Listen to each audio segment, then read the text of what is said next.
My name is Tom Martin.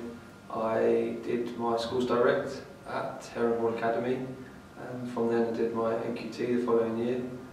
I've gone on now to be Head of Year, 3 years after finishing my PGCE at Heron Hall Academy. Studying for my PGCE at Heron Hall was quite difficult. It was quite challenging in terms of putting all the work together. There was some residentials I had to go to, which was very supportive in terms of my mentor at Heron Hall.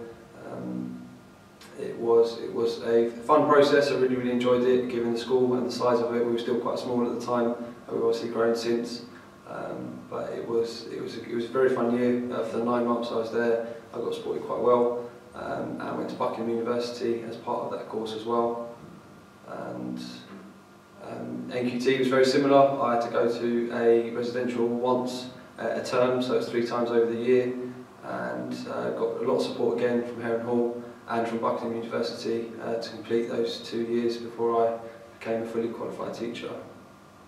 I really enjoy working in the sort of education environment. I feel like there are a lot of very passionate people about the development of young people and being involved in their lives, not only in the educational side of it, but in terms of development of them as an individual as well, and moving forward to turning into young adults, and having such a huge part to play in that is very rewarding as a teacher, and seeing that across the whole school is very rewarding for me, and it's sort of motivating for not only myself, for the students as well.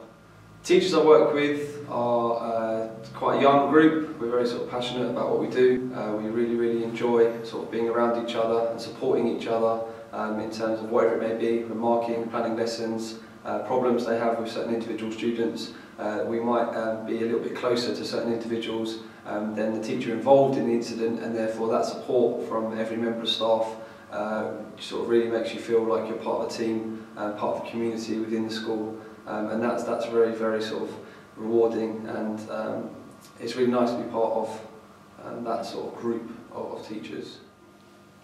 My mentor, when I was doing my PGCE, was really supportive.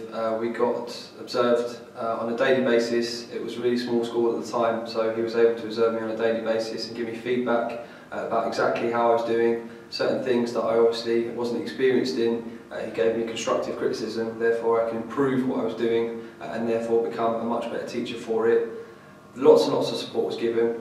We had, as I say, daily meetings in terms of progress, in terms of targets that I had to have, targets that I had to achieve, based on not only things within the classroom, but things to do with the wider school environment as well. And my mentor sort of taught me through all of that and schooled me through certain things that I was unaware of, not really coming from much of an education background.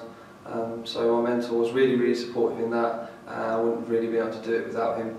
Started my PGCE, completed my PGCE, went on to be an NQT, and then had 1 more year where then I applied to be a Head of Year, and then starting my 4th year in a school, I then became Head of Year 7, which was a reasonably quick progression given sort of the education system. It was tough work, it was hard work, but you sort of reap your rewards. I worked really hard in the last 3 years, and thankfully got a position that I'm very proud of and happy with now. So as I say, I'm Head of Year 7 currently in my 4th year in the school.